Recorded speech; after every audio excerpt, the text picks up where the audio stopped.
Hello everyone, this is T1 and in this video we're going to solve this issue dev error 11557.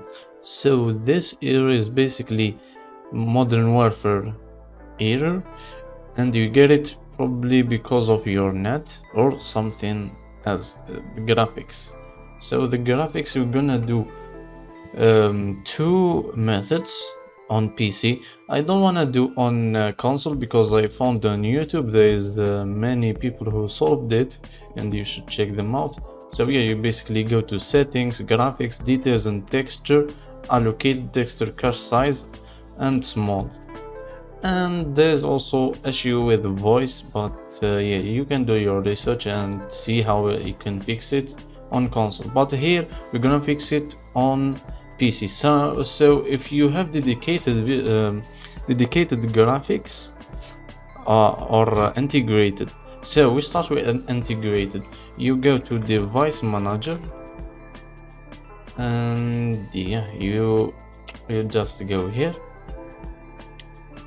and here you should find your graphics. So display adapter, for me it's Intel HD graphics, so you just do update the driver.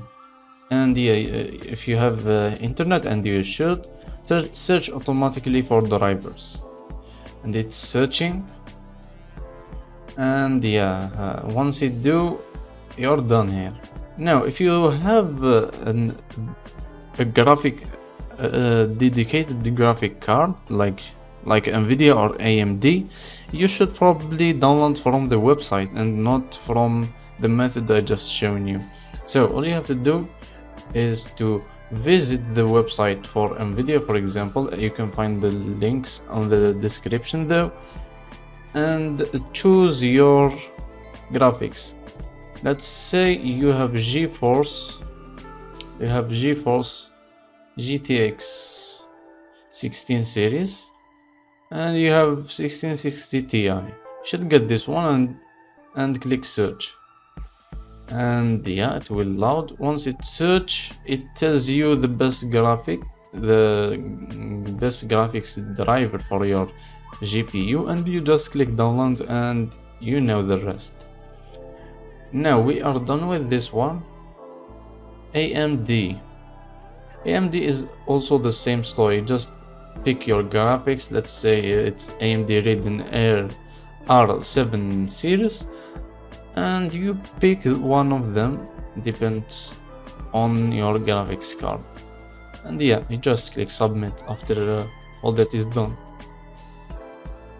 Now you pick the one that suits your Windows edition. For example, me, I have Windows 10 64-bit edition, and you just click download, and you make sure it's Adrenaline edition. This one is for enterprise, so it's not for you. So yeah, that's probably all you have to do to update your graphics card, whether it's AMD or Nvidia. And I hope this will help. And if you face or have any other issues, make sure you comment on the comment section, and I see you in the next video.